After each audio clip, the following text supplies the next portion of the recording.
So in this video, we're going to take a look at the Python interpreter and talk a little bit about operators. I'm on a Mac here. I've opened up a terminal. I've just typed in Python, and I get this little message that comes up, and this symbol here, these three kind of greater than signs in a row. And the first thing you should take a look at when you open your interpreter is look at the version of Python that you're running, just to make sure that you're running Python 2.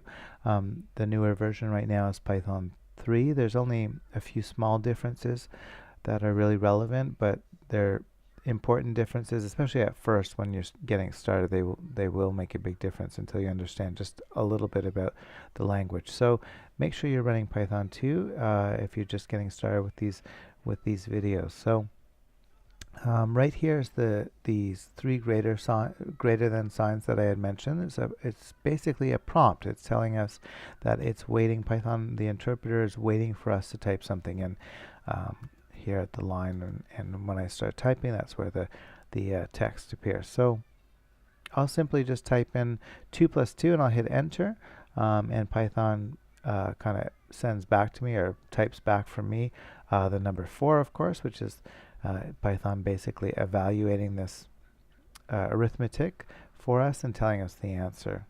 And from the perspective of the interpreter, this is really just a line of code. We're entering, essentially we can use the interpreter as a way to run a program, a Python program, one line at a time. And this one line that we gave it to start with was just a simple math expression, which it evaluated the answer for us and gave it back. You can do subtraction using the dash. You can use you can do multiplication. The asterisk is the multiplication sign above the number 8, and division, you use the /.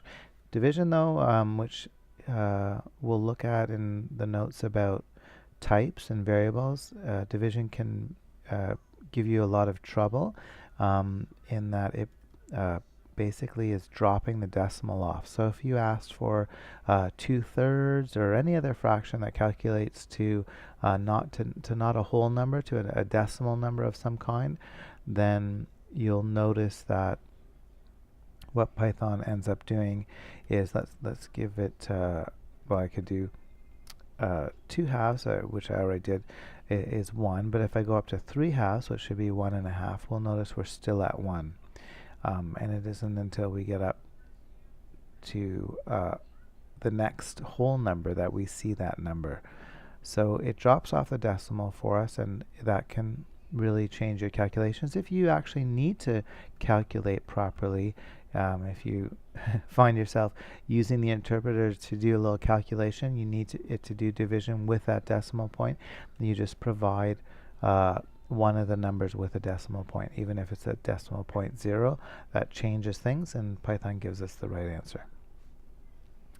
That's not the most important thing that we're kind of focusing on right now. We'll explain some of those things later, but what is important is that we're using all of these math symbols that you're accustomed to. You even have a name for them in math that is the same as what they're called. They're called operators. So they're operators. They perform the operation of addition, for instance, in the first case, and in the programming language, they're called operators as well.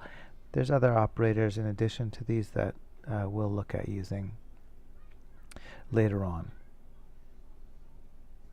So another thing, there's a couple other things to look at in the interpreter to make working with the interpreter a little easier. And one thing is the command history. So if you hit the up arrow on your keyboard or the down arrow to go back, you can go backwards into the history, or you can move back and forward using both up and down. And if there's anything that you need to retype, or you need to just adjust slightly, you can use that to get back to a command you've previously typed in.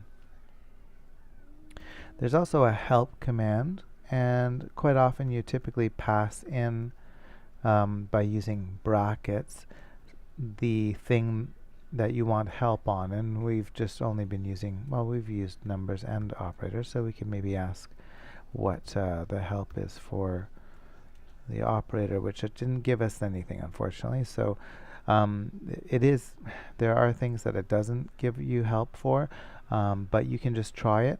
The one that it did give me help for there was on the number 2, strangely enough. So it's telling us something about what it thinks the number 2 is, and again in the video that or in the notes about types, this will be explained a little further, but I'll just show you how to use the help.